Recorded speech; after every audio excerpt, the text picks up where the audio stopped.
All right, we're rolling. All right, welcome to Keys for Home, episode 8 in our second series. I know, woo, woo, woo. Um, so as we usually do, what are we Where's my seeing this phone? last week? What are we doing? What's been going on in your world, Lance? Um, it's been stormy. Yeah. Good month for closings. Wrapped up. What is it? It's the 25th. Had a good month. I won't get into the figures, but it's a good month given Hmm. the last couple of years of what's going on. Working on a couple of reverse mortgages. Those are starting to happen for me. I mean, they're happening for a lot of people. We've talked about that. We probably should do an episode about reverse Yep. mortgages, not just to get money out of your house, but for people to purchase houses. It's a really strong. So are you seeing the most of your apps in Boomers and Gen Z? I wasn't prepared for that question. Um, I would say most of my apps are first-time home buyers. Yeah, Gen Z and millennial, and then the Yep, boomers on the reverse mortgage. That's a couple of them here exactly and there. what Yep. we're seeing. Mark, who are most of your clients? Yeah, I would say probably that late Gen Z and millennials. Those they're, but the where it may be a little bit different is that the clients are in the late 20s, Hmm. early 30s. So it's really that borderline between the millennials and the Gen Z generation. Um, it's kind of it's a little disappointing to see that we're not that 28 to 32 year olds are the ones that are starting to think about a house, and it's not 25 or 24 to 28. In other Hmm. words, it feels like it's about 6 years later than what it should be. I think a lot of the millennials were later starting, and this is not a down on them because I have a lot of friends who are millennials and they get ragged on pretty hard. I think a lot of them, it was because they've had a lot of stresses in their life, and they're a generation that really had to deal with a lot of things that no one else did as far as going into technology and going in and getting a job and the and the inflation that they've lived in and around. And so they were very fond of experiences and hanging out with friends and being present, so to speak. So they were happy enough to rent for a longer time than many other generations. They were delaying getting married, they were delaying having kids. They wanted the easiness of being able to call someone to fix something and be able to just go on the road and not worry about who's mowing the lawn. We started seeing about 2 or 3 years ago them buying houses, oddly enough, so they'd have a backyard for the pets. That was one of the main drivers. And now a lot of them are starting to want the wealth or the stability for of a house and or starting families. The other thing is they've done the time running around. They spent more time running around and exploring the world and adventuring than a lot of previous generations. So they some of them have accumulated debt, but they also did not want to have a house because it was an anchor. Whereas I think the Gen Zs are like, sure, but let's get a house and let's hang with it. Mark, I have a table here. Lance and I have done things like this before. Most of your clients rent, correct? I would say I haven't broke it down, but just knowing my clients, I'd say it's probably a 40-60%. 40% own a house, 60% are trying to work towards buying a house. Is 2,000 about an average rent that you see here in Nashville? Pretty much, yeah. Okay. Yeah. So on this table, your rent is adding up. If you take the $2,000 rent per month, rent That, payments in 5 years are 126,518. Over yep. 10 years are 266,205, and in 20 years are 590,000. And what that's speaking to is, like we were talking about in one of the previous episodes, you are still paying someone's mortgage. You are still paying the maintenance on someone's house. You're not building your equity. You're building equity, but it's not yours. You're not building your credit. You're not, so it's freedom, not from life, but from your landlord. And that's kind of where things are trending. So 31% of the market had been trending as first time buyers. This last month, it was 32%. You know that Lance and I work with a ton. I think I'm up to placing 32 or 34 first time buyers lifetime. And 14 of those have probably been in the last 20 months. And I like that trend. Yeah, it's definitely if you're when we look at my office with my business partner / boss, we're closing 30, 40 loans a month, and 35 of those are purchases and first time home buyers of all ages. I would argue the rent you guys just said, you would know better, you see it, but people are really getting squeezed on rent. Their rent is getting so uncomfortably high and so much money out of their pocket that they're like, I don't care if I have to pay a good bit more in that's mortgage. I'm getting squashed. I can raise my hand on that. I'll open up a little bit here. I don't mind sharing. So number one, I'm in a 1-bedroom apartment and I'm paying over $1,600 for it. And that is south of Nashville. Okay. Yeah. Well, south of Nashville, to the point where it's difficult to Uber in and out of town when you're having events. It would be expensive to Uber anywhere. It's $80. If you're not aware, it's $80 from your town to downtown. Right. And if you're after an event when they jack the prices up, it's easily $150. My mortgage on my primary home. So for people here, I own rental property.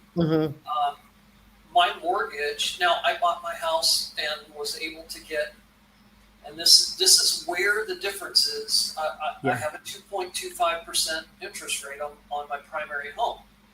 And my mortgage payment on my primary home is $1,644. Yeah. And that's actually more in a 1-bedroom apartment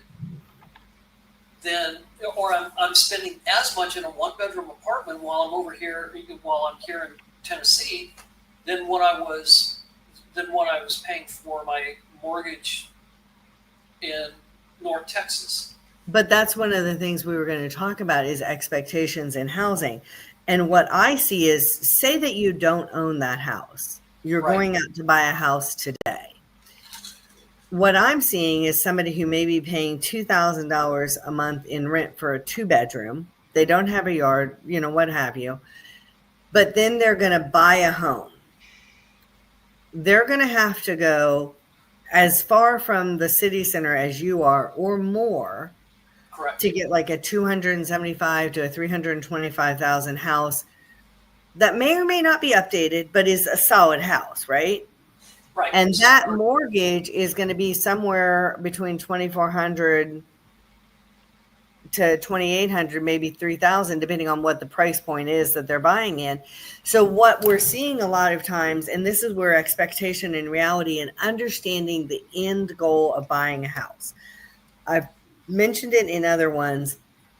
When you fancy up your daughter, especially daughter, more than your sons, dorm room, and then they come out and they're renting an apartment in a safe area, and it's got granite and it's got stainless and it's got all these things. And then it comes time for her and her husband, boyfriend, fiance, friend, whoever she's buying a house with to get a house.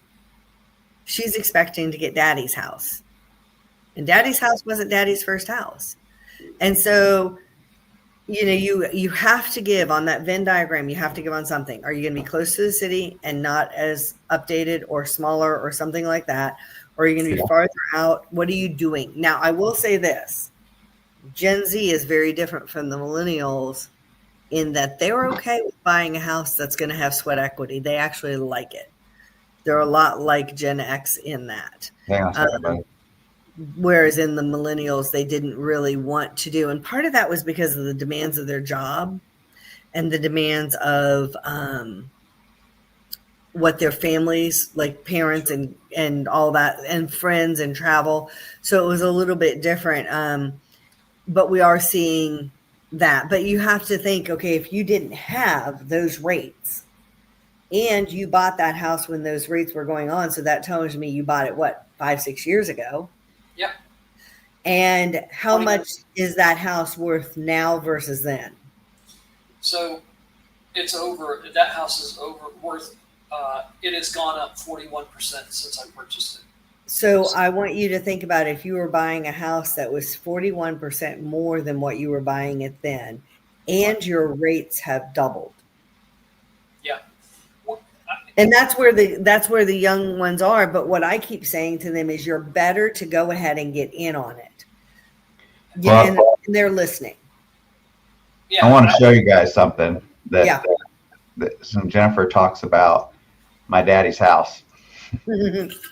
A person walked in a second ago, so I apologize. But I'm going to enlarge this so that we can see it, and then I'm going to come back and Oh, by the show way, it. I'm repping today. Did you see that?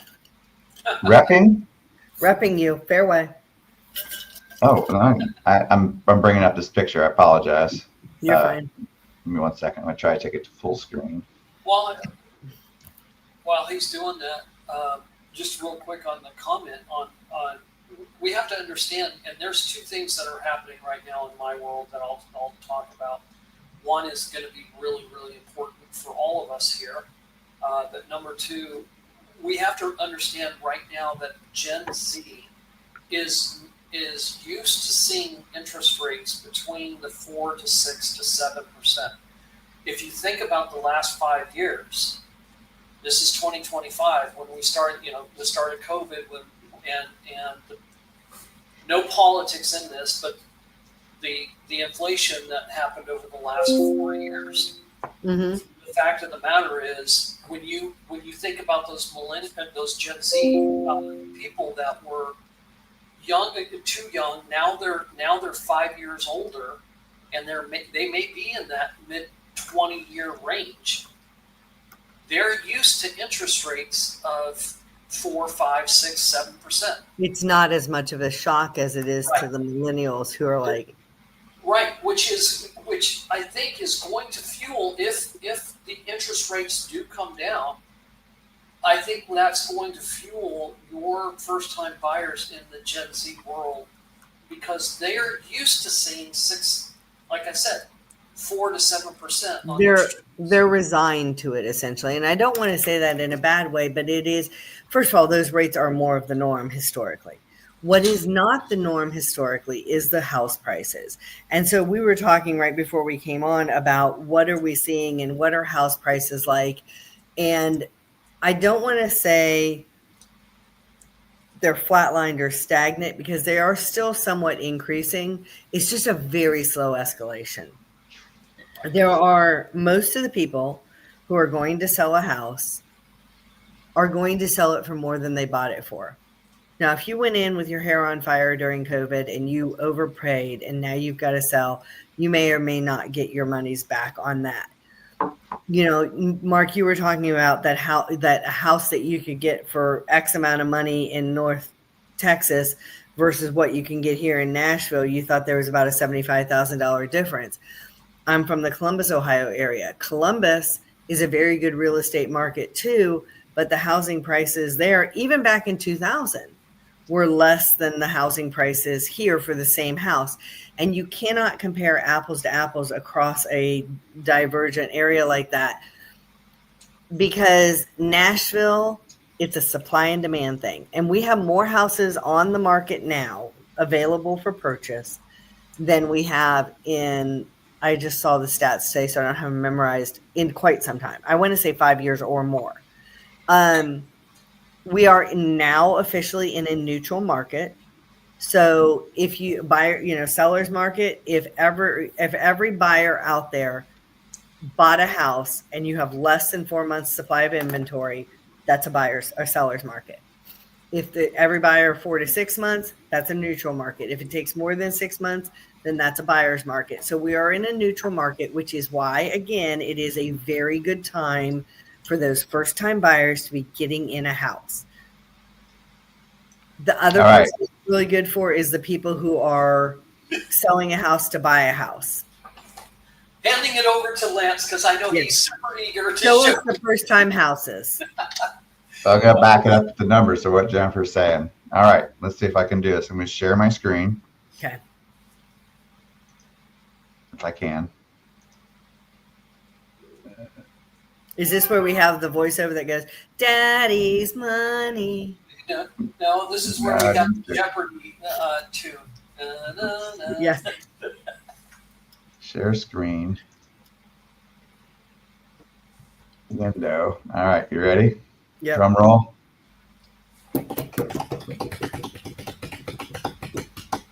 Can you see this? Yeah. Oh, yes. Shares of U.S. outstanding mortgages by interest rate. This is as of April 22nd. Can you see my little, not showing, but in the middle to the right, you see April 22nd, Yeah. 2025. Average interest rate for a 30-year was 6.98. Okay. Are you ready for this?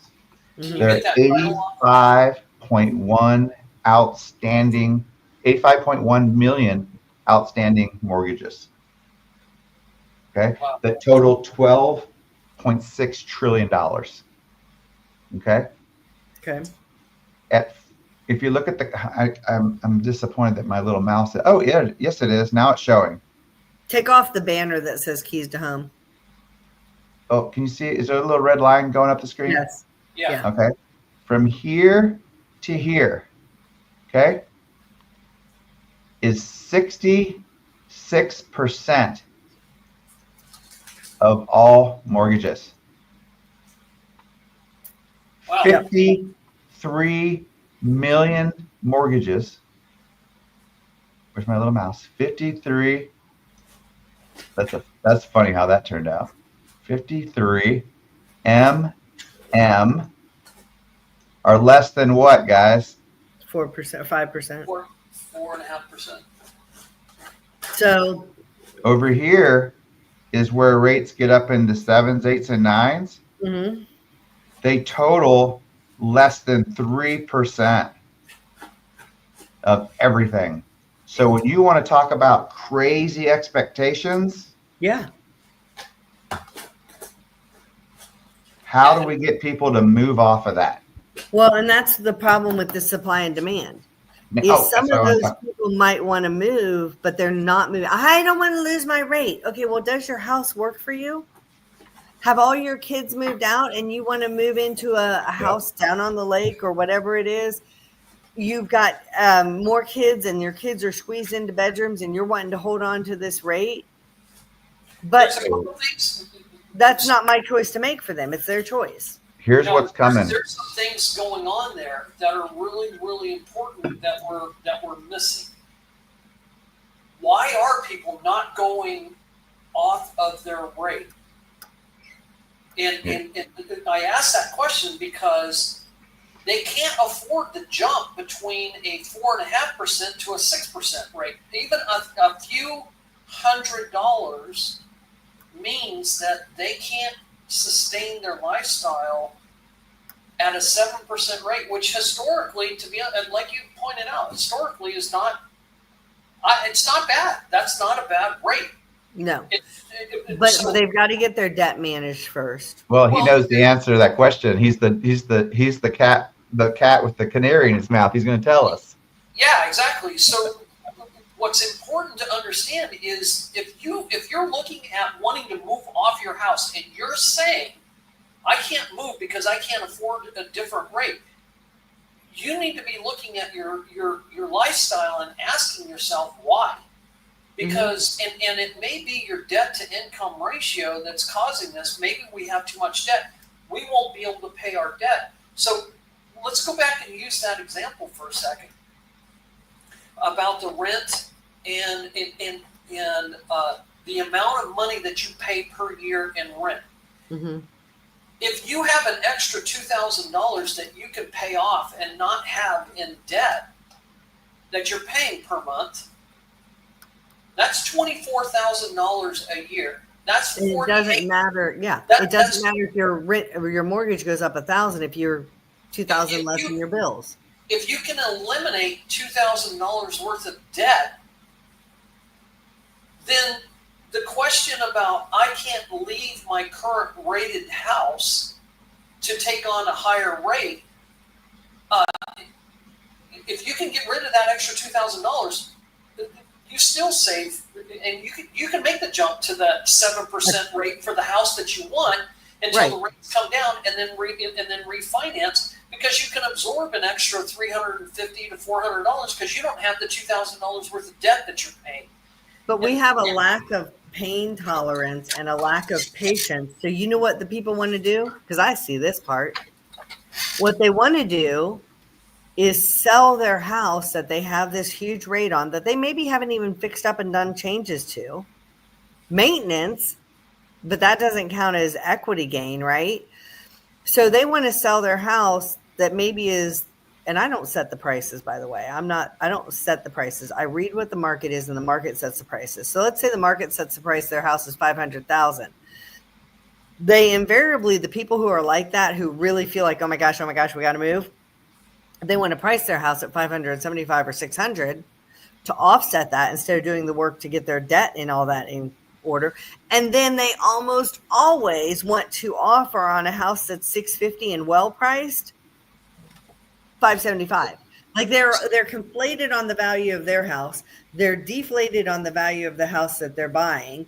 And they're not looking at the real problem, which is that their debt and their vision is out of focus. I have a lot of people that say it's insane to think that I can pay off a house in 5 years or 6 years. Well, let me lay this out, and how non-insane it is. Using the example that we started with, if you pay off $2,000 of debt, $2,000 over 12 months is $24,000. Over 2 years, it's $48,000. Over 4 years, that's $96,000. Just by paying, that's just your debt, regular, what you're paying in debt. The impact of this for anyone listening is stop paying other people. And put your money into something that grows. Pay off your debt, because quite honestly, in 8 years, guess what? That's $200,000, 96 times 2, so what, $192,000. Mm-hmm. And that's just in your debt payments. We're not talking about any of your income that you're paying towards your house as part of your regular monthly payments. Mm-hmm. So paying off a $300,000 house, or paying off a $400,000 house, you can do that when you have no debt in the matter of 6 to 8 to 9 years. And you know what it takes is discipline, which a lot of people don't have. And not faulting them, they haven't been taught it, which is why what you do is so important, and we love having you on with us. Well, here's the thing, Jennifer. What people don't do is that, and why coaching, where coaching comes in very effectively, is you're not looking at the future. A lot of my clients, I start guiding them to think where you want to be a year from now.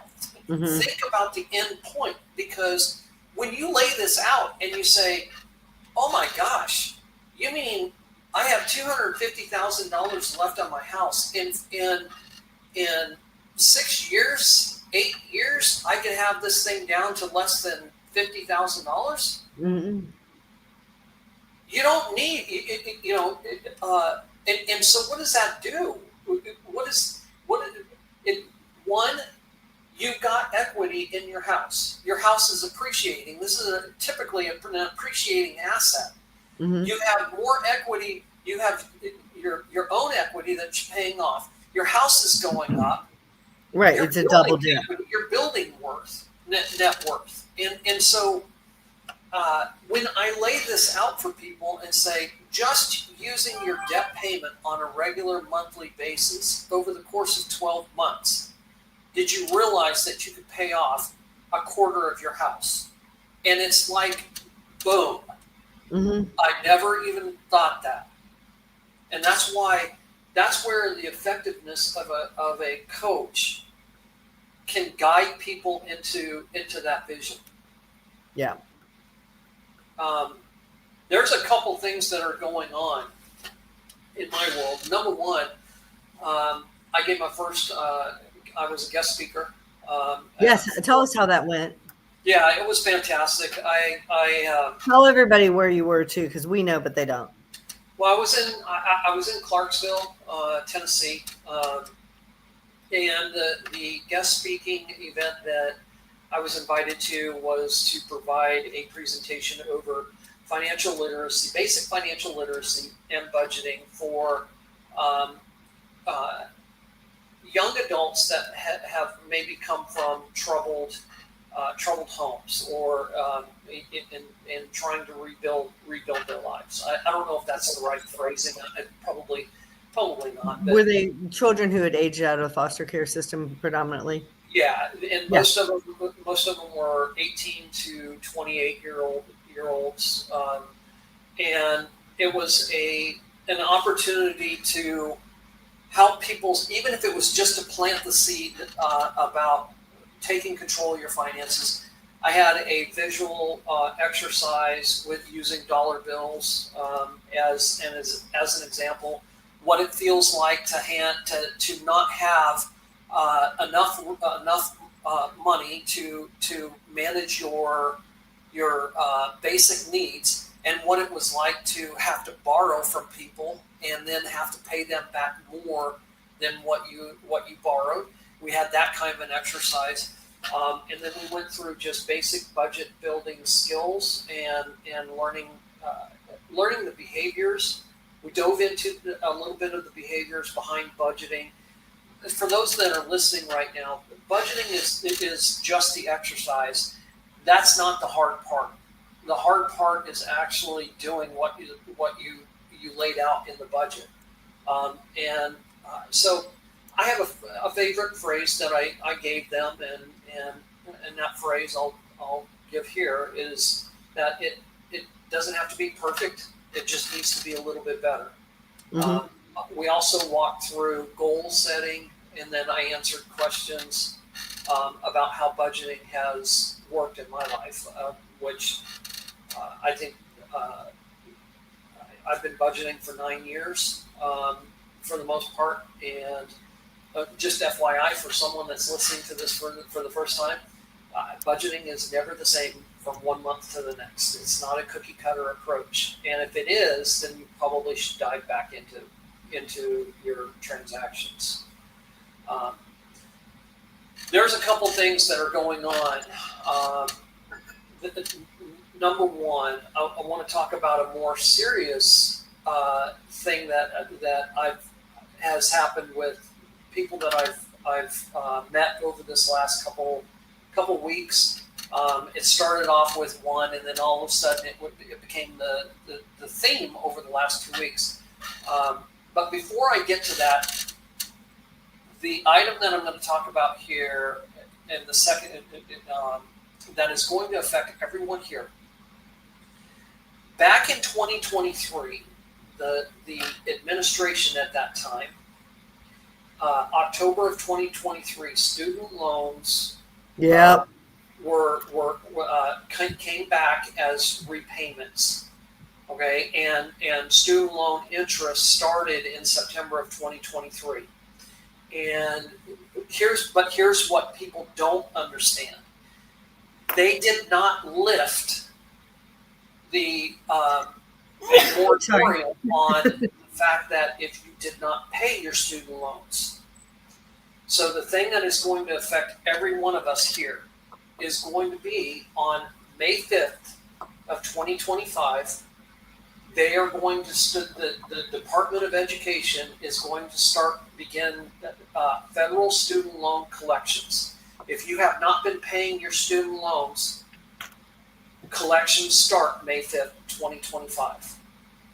You need to, if anyone is listening to this right now, you need to act right now by calling and probably getting in touch with your student loan provider and figuring out what payments you should have been making, and try to find out if you're in jeopardy of any kind of collections. But that moratorium ends, and that starts May 5th, 2025. The second, the other thing that I want to talk about that has surfaced for me for the last couple weeks is something based on security. So what I am seeing in my with a lot of people that I'm meeting about wanting to get better about their finances, what I'm finding as an underlying problem, it centers around security, and it goes something like this: I have $5,000 in my savings account, but I use credit cards. Okay, hold on a second. Why are you carrying balances on your credit cards if you have $5,000 in your savings account, as an example, and you can pay for what it is that you're putting on a credit card? When we're diving into this, what I'm finding is I don't want to give up my money. I don't want to lose my security. I don't want to lose the safety that I feel with money in the bank. So I would rather use someone else's money, and that form is in credit cards, and their balances are growing, and they feel like they're safe because they have $5,000 or $10,000 in the savings account. Mm-hmm. So that's. I mean, I get that from the position of being in a variable income. Because if you ask me about that question myself, I'd be like, well, yeah, I'd rather have money in the bank that I can pay my mortgage with. Well, how much money are you using towards debt that could be used Right. towards your mortgage? If Right. You didn't, and so the response to that is, okay, yeah, but you're spending, you're sending this credit card X amount of money, and you're Mhm. carrying balances, paying interest, and you're using even discretionary cash to pay interest instead of using the money. So the issue is, what's the difference?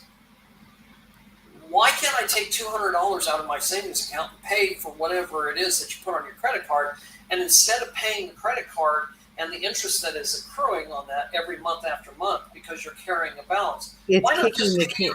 why not just pay yourself back the $200 that you put? If you're willing to Yeah. spend $200 It's kicking on the credit, can down the road on when Yeah. the economy might pick up and people may have bonuses coming in. If they're in something like me, more closings happening, more clients coming on board for you guys. It's a way of delaying in hopes that the economy catches up.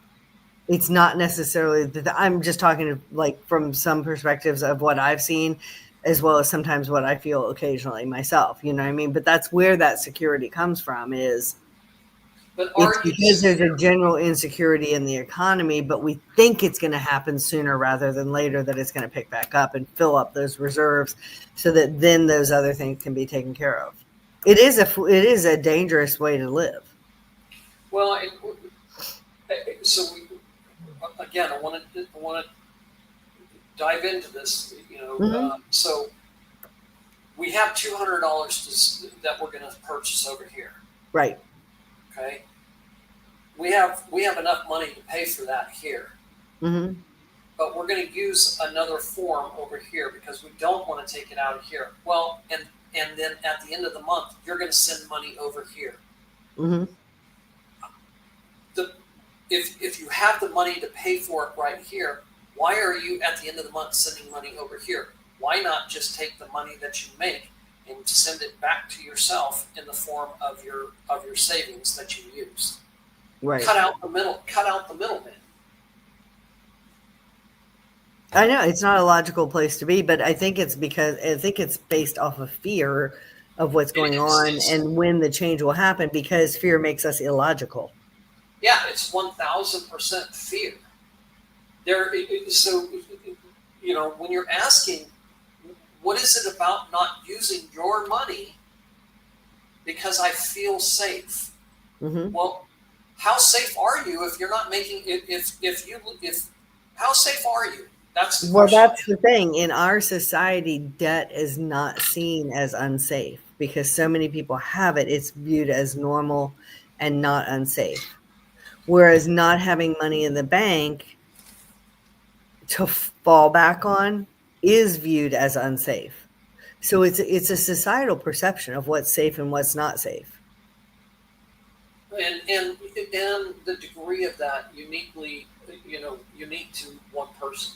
Hmm. The fact of the matter is, you're not safe with debt. No. Period. Because here's why I'm suggesting that. Just 4.5 years ago, everyone was told, go home, you're not essential. Hmm. So how are you going to pay your debt? And But see, that's what it is that, okay, I may not be able to pay my debt. So maybe I'm going into chapter 11 or whatever. I don't even know the things, but maybe I'm going to go into bankruptcy on that, but I'm sitting on money to pay my house. So I won't lose my house.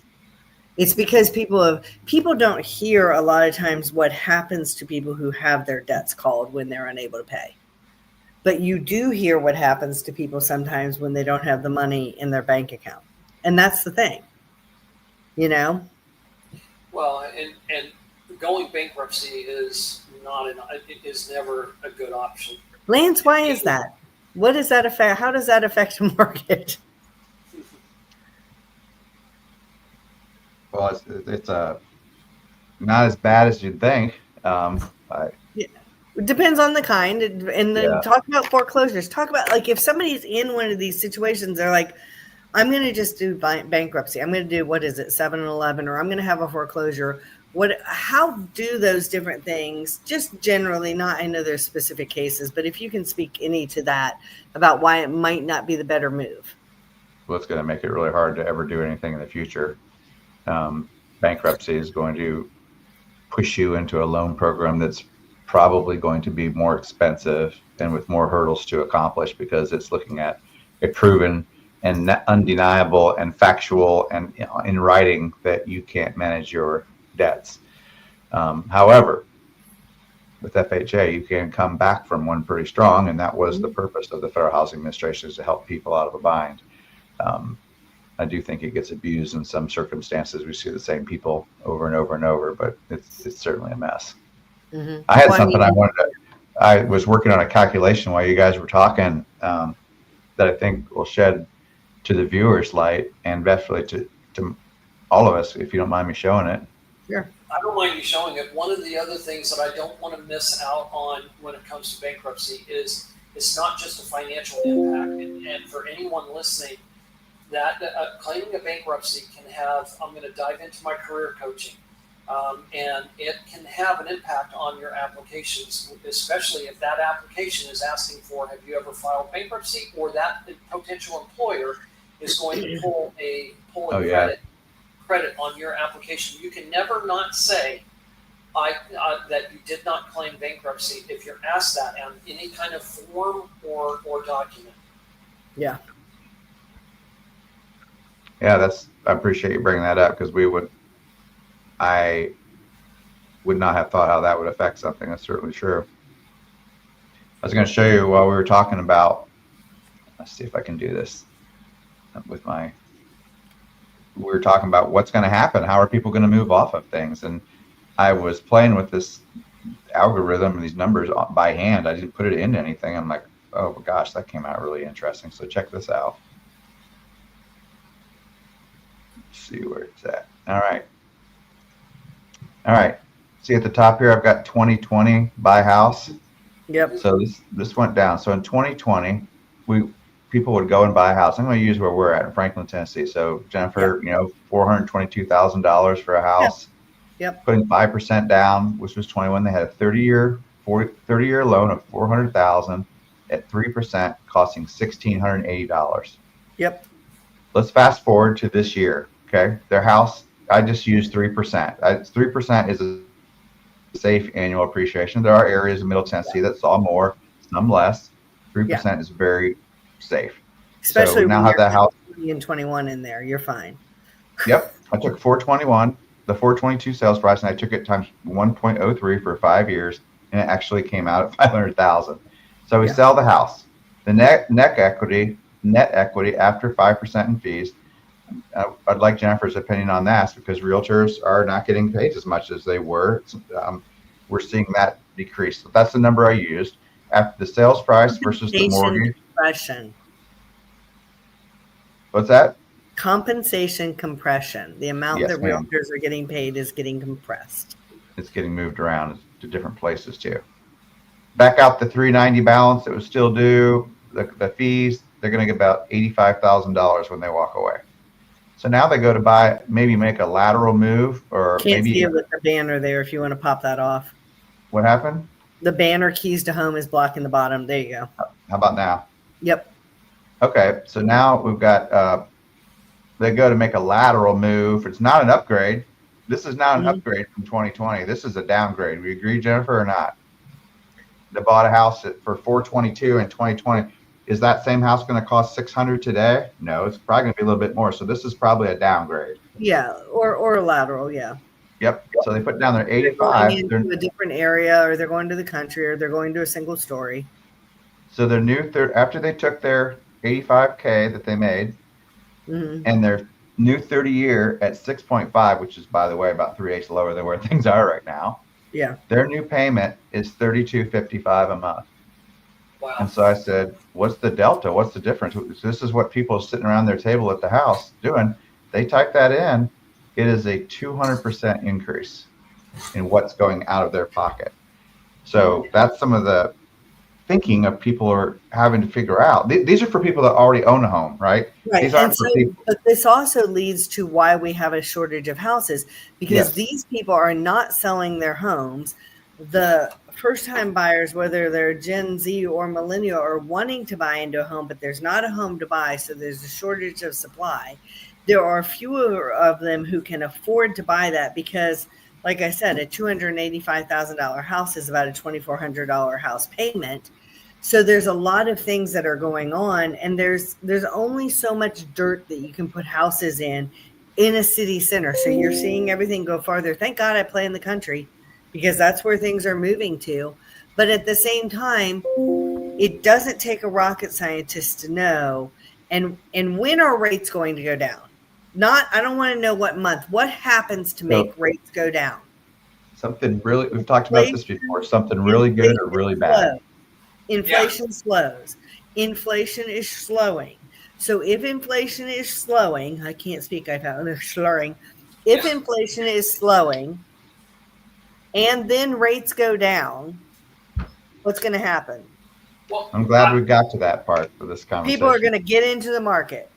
Yeah, but typically, correct me if I'm wrong, but when the interest rates typically go down, home prices go up. Is that because that's the problem? Because that's exactly what I'm saying, is because supply and demand is skewed. Right now, we have more homes on the market than we have any time in a number of years. This is the time to get out there and buy as a first-time buyer, or buy as someone who's selling to buy. Because when these rates go down, I feel like that, gong clanging in the wilderness. When these rates go down, everybody's going to jump into this market and they're going to go up. Let me give you an example. In the neighborhood that we're in, a non-updated house, which the house I'm sitting in, it hasn't really had updates since it was built in 87. But it's sound structurally. There's a lot of things that are obsolete. The kitchen's smaller, some other things like that. Fix it up. This house would go for around $300,000, as is. You get a first-time buyer in there who's willing to do some of the updating and isn't going to the top of their margin, and they're going to be in this house. That's the other thing. People are staying in their houses closer to 12 years now. So they're going to be in this house, young couple, from when they have kids through maybe when the kids are in high school or graduating. And you fix this house up because you want it all fancy, then you're paying $525,000 for it. And this is pretty close to Nashville, but you see the same things down, the house that one of my clients is buying right now. Older lady had it. She built it in, I think it was also 87, I think it was 87. And she sold it off market for $200,000.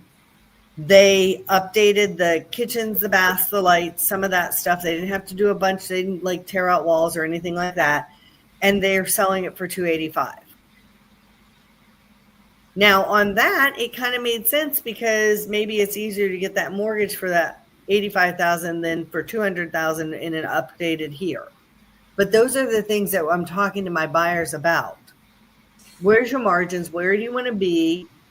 if you can fix something up like, that they've got down there farther out of town, and then sell to move closer to town if that's where you want to go eventually. Well, it comes again. It comes back to how can you counter the fluctuations that we may be seeing.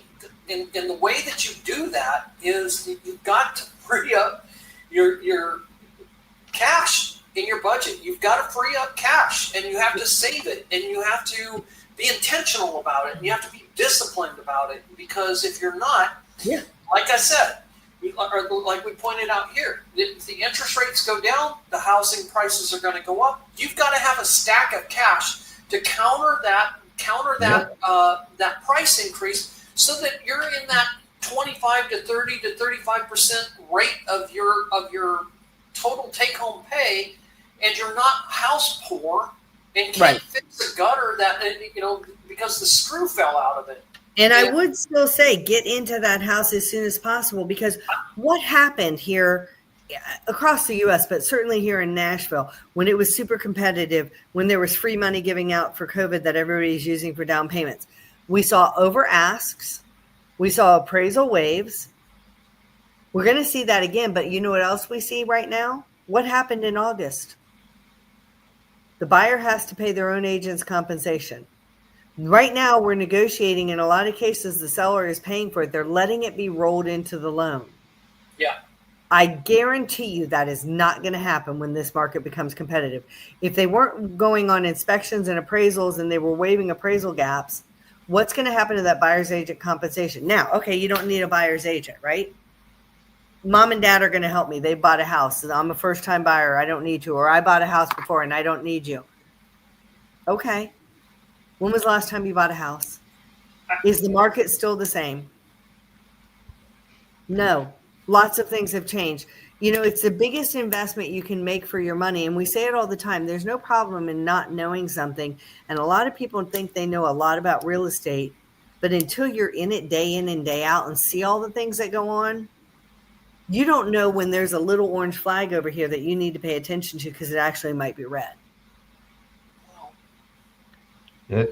So all this to say that if you guys have been watching me, I've been like, in my hands and stuff, and it's not because I want to talk and get it on this conversation. It's Mark and it's Jennifer, because I don't know what this is going to be like when this breaks. I know it's going to be a crap show. Yeah, it is going to be stuff we've never seen before. Yep. And I pulled up other charts while we were talking. We have the highest revolving debt ever in the history of our country at $1.2 trillion. We've got this. I realized that while I was talking to you. Holy smokes, 63% of all outstanding mortgage debt is less than 4.5%. Mark's bringing up a good point. We are coming to a cataclysmic paradigm shift in how people are going to have to think about money, because they've never been used to saying, well, I'm going to move, I'm going to pay double. They're going to come face to face with that. And as we watch with the stock market in the last couple of weeks, they're like, the stock market, it drops, and people go crazy. And then, weirdly enough, it went up, the biggest gain ever in the recorded history of the stock market. And nobody said a word about it. It was because all we're going to sell is the what? Fear. Yeah. I've done this 25 years. I've seen the rates fall out overnight 2 times in my career. It happened in 2008 and it happened in 2020, and it will happen overnight. And then we got to be ready. And there'll be a whole bunch of people. They'll bottom out. I don't think we'll see them bottom out the way they will, but they will go down. They'll go down. And when it goes down, so again, if you're not ready to buy now, because you're just not, if you are, get in a house now. Don't make yourself house poor, but get into the best thing that you can for yourself right now and start gaining some of that money, so that when these house prices go up, you're riding that wave.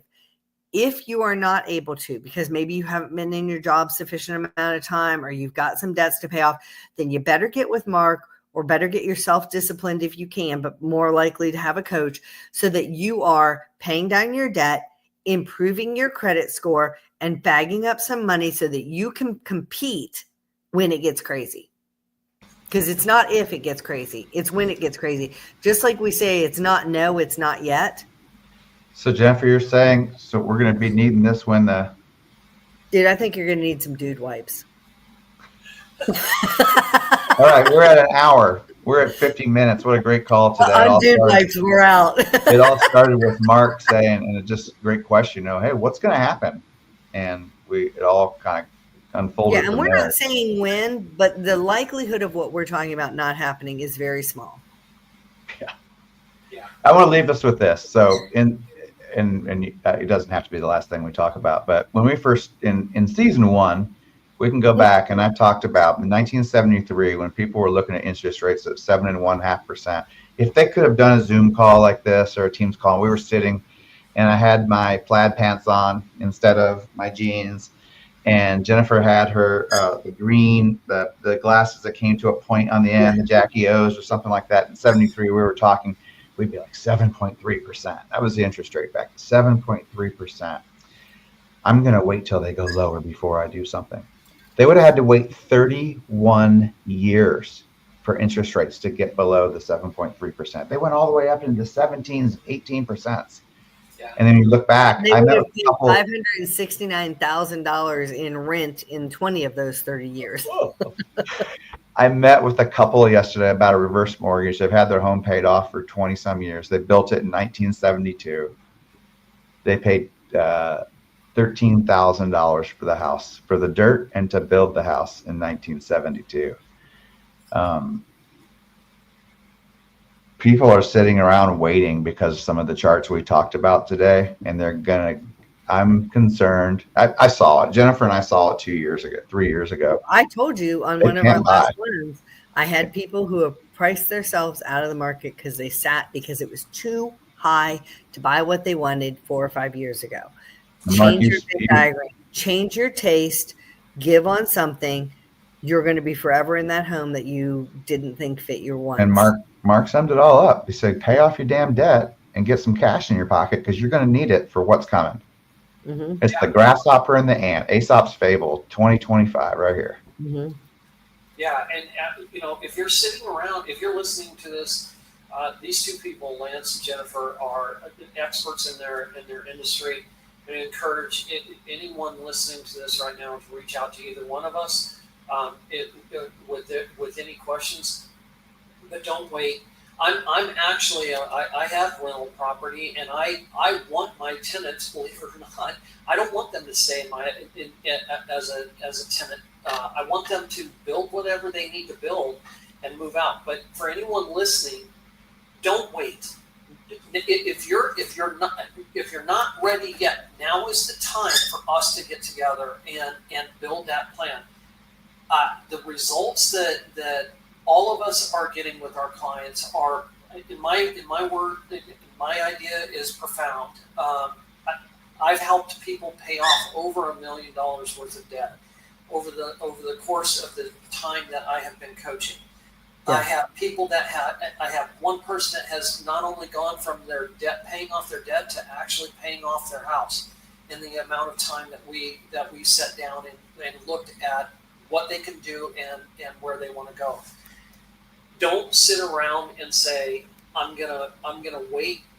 If that is your answer, my question back to you, and I would love for anyone to respond, what are you waiting for? Yeah. Rates go down, the values can go up. And what's the price of the wait? Rates to go down so I can't afford a house. Yeah. Yep. So, rates to go down so I can renew my lease. Yes. At a higher rate. Well, that's the thing, because you think these landlords are going to hold the prices? We saw rents go up $400 and $500 a month with 60 days notice during COVID.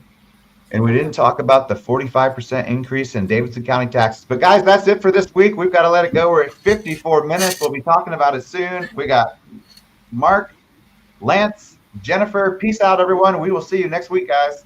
See ya. Bye, guys.